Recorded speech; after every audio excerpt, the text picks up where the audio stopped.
of times our body escapes our attention because there's so much of it. We're focused on the areas that are like, oh, we're doing this with our legs, and we're forgetting about our shoulders and our neck and our feet.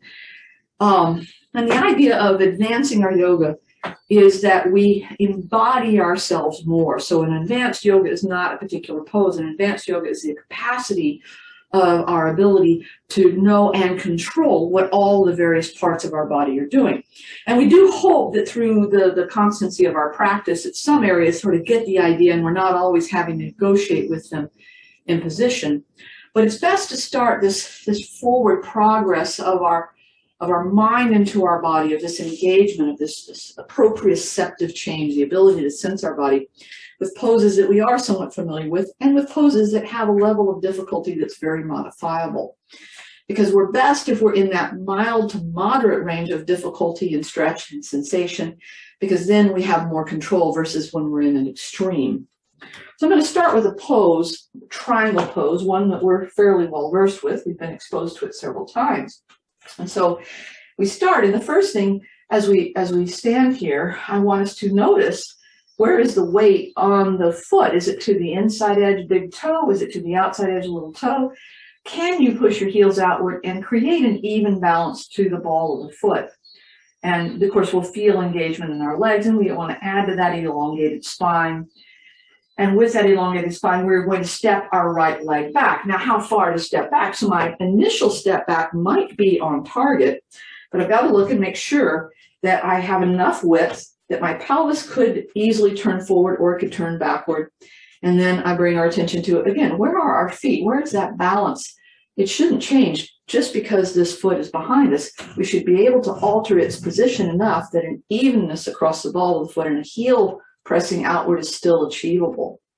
Now, I don't feel like I went back as far as I want to go, so I'm just going to slightly nudge back until I feel like I've gone back a little too far. And I want you to do the same thing, so you feel like, well, that's a little too far. And then I'm going to take it forward until it's like, well, that's too short. We're trying for that Goldilocks effect. In other words, where is it that it feels like, okay, that's going to be a little challenging, but not too much. And I still am able to swing my pelvis forward. All right, so that tells me I haven't gone too far. Now let's tighten up our thighs. So we've got the weight even into the foot, so still keep that in mind. Make your thigh from knee to hip active. I know it's going to get tiresome. Lengthen the spine, and we'll start off not with the triangle, we'll start with the forward bend. We're just going to tilt our body forward until the left leg tells us it's had enough of that. But where is the weight? I felt a little shift as I tilted forward of the weight in my feet being a little different. And I'm having to negotiate with my feet to make it even as we're reaching the chest forward. Normally, I'm not really attentive to my feet, so whatever they did is just whatever they did. Breathe deeply. Now we're just going to bend our knees and come back up from that because we've experienced something. And maybe you notice some things you're not. I'm stepping forward. We're going to do it on side two. But I want you to develop that and to realize that sometimes the best part of the pose, the part where we have the most control and can make the greatest amount of change, is the initial little bitty things that we're doing. Okay, so side two now, feet starting off, hip distance wide, heels pushed outward, weight even across the ball of the foot. There's my arch, there's my elongated spine now, and left foot stepping back, and I just see where I take it to at first, and can I pivot the pelvis forward? And then what's happening in my feet? Can I keep the ball of the foot evenly pressed? Can I push my heels back? What if I step my foot further back? Would that feel like it's too much? What if I came really short in the pose? So where is my true comfortable challenge? And on this side, for me, I think I don't want it quite the same as the other side, which is what we have to negotiate with. So get that arch of that foot on both sides, and then tighten up those thighs, make that spine long. And we're doing the Parsvottanasana, the forward bend first. And so just start to tilt forward. Now, in no way would we want our back to round, but as I'm going forward here again, I just noticed that there was a little bit of a shift. I had some balance change. And so I got to represent what is happening in my feet to notice that, why was that occurring? What was I avoiding in my body when I did that? Where's my pelvis? Where are my feet? Take a deep breath, and then we're just going to bend at our knees and come up.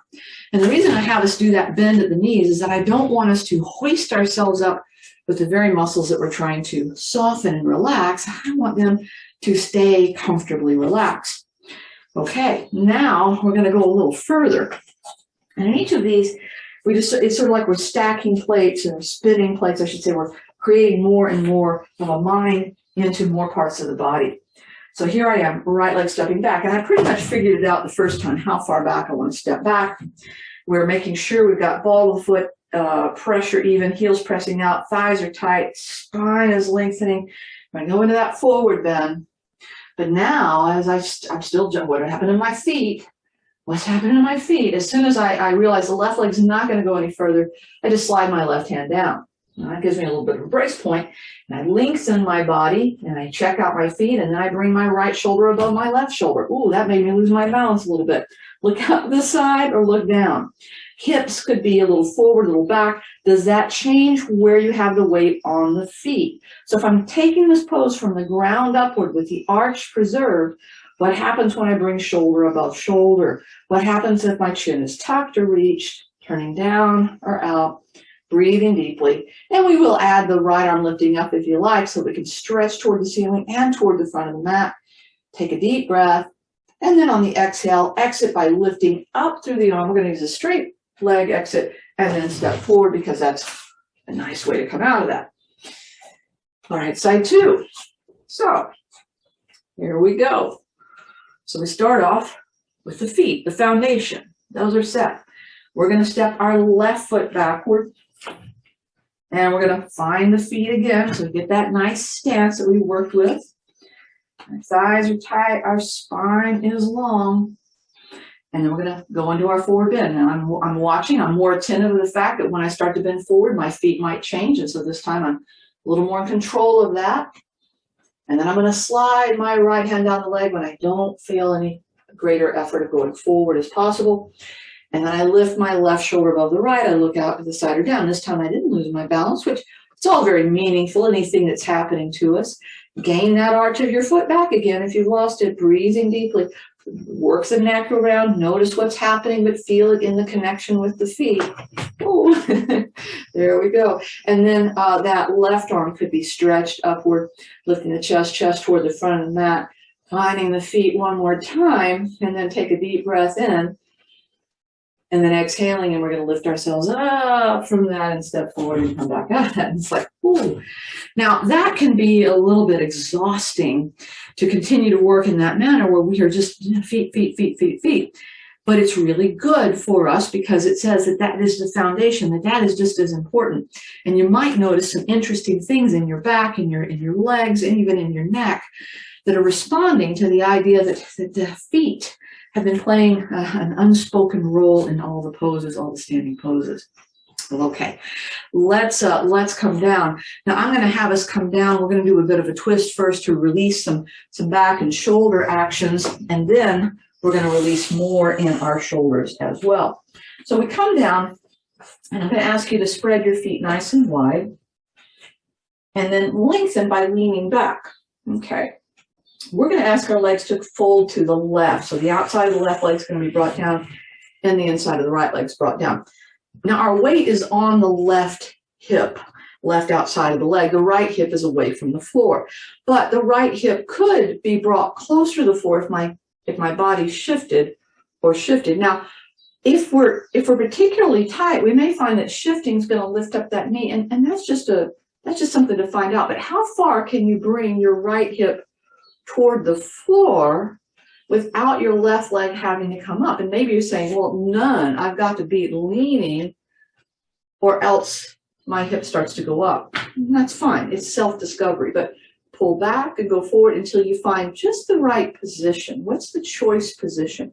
And by the way, what is happening with the feet is the big toe side of the right foot down is the little toe side of the left foot down. What would happen if we did that? Instead of just letting the feet flop to whatever position, what if the little toe side of the left foot and the big toe side of the right foot is down? Okay, bring the right hand onto that left knee. Your left hand's already beside you. Pull, and then pivot the chest softly around, very soft. And then reach the right shoulder up in the direction of your head, of your ear. And then reconnect to what's happening on the little toe side and the big toe side of those feet. Just take a deep breath. And then exhaling, push yourself backward and move the right shoulder toward the right hip and lean your head toward the left. But I also want you to be aware of your left and your right foot. Take a deep breath. And then exhaling. And for a moment we can relax, because sometimes it's like, oh, holding my feet in this direction. We're using muscles to hold them so vibrantly in that position. Now we're going to go back into this, but I'm going to take my left elbow down. Okay, so I'm going to lean over now, more lean to the left, so it's a little easier for my left leg to be in position. But I'm still going to ask the little toe side of my left foot to be down, and I'm still going to ask the big toe side of my right foot, edge of the foot, to be down. Okay, now I can easily pull to the left because my forearm is really nice and strong. And my right hand's going to stay on the knee. I'm going to pivot the right shoulder around, reaching the shoulder toward the hip, but at the same time, making sure my feet, I'm on the edges of my feet, but I'm not letting that change. We'll take a deep breath. Now exhale, I'm pushing myself back toward the hips and lowering the right shoulder toward its own hip and leaning my head toward the left, but I'm still checking out what is happening in my legs and my feet. Take a deep breath. And then exhale. Now we're going to take both hands down. I'm going to pivot my left arm forward. I'm going to walk my right arm forward, and I'm going to stretch. I'm going to stretch. I'm going to bring my right shoulder toward the head. I'm still checking out what's happening on the edges of my feet. We take a deep breath. And as we exhale, now I'm going to keep pulling to the left, and I'm going to take my right arm, I'm going to swing it so it's pointed toward my right foot. I'm going to pull my right shoulder toward the hip and knee and leaning my head toward the left and still pulling with my left hand toward the fingers and still aware of my feet. Deep inhale. And then exhale, we're going to bring our right hand down to the floor. We're going to push and work our way back out of this. And it's like, oh, so many plates to spin. Okay, let's do all of that on side two. All right, so the feet are nice and wide. And we're leaning back into our arch. And we're going to take our legs toward the right, outside of the right leg down, inside of the left leg down. Now this side has its own list of difficulties. And first what I'm seeing is, okay, if my right knee stays down, how far back can I pull the left side of my pelvis before this leg tries to lift up? And so I'm just seeing it's definitely different on this side versus the other side. And I can, make some minor adjustments to try and get things nice and even.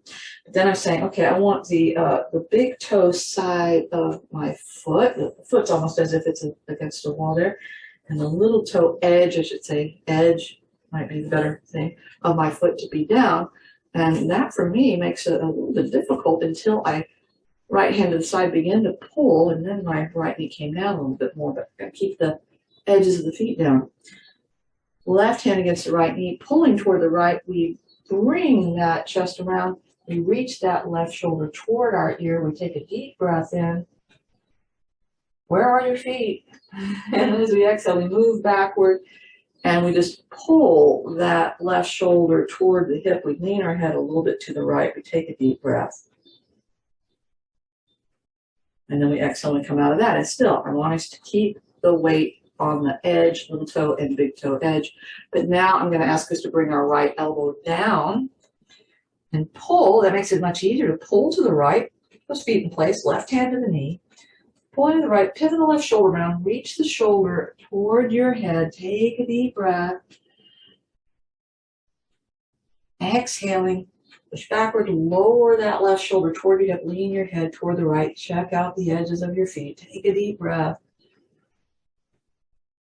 Exhale. Now we're going to bring both hands down. So I'm going to turn the right arm, I'm going to move my left hand. I'm going to pull toward my hands, I'm going to reach that left shoulder toward the ear, edge of the feet, pressing down. Let's take a deep breath. Now continue to pull with the right arm, but take your left arm and reach it in the direction of your hip and your knee, pulling the shoulder in the direction of the hip and knee, chest moving toward the fingers, edges of the feet down, left shoulder is stretching, head leaning a little to the right. Let's take a breath. And then exhaling, we're going to use our hands to the floor and push ourselves slowly out of that. All right, good.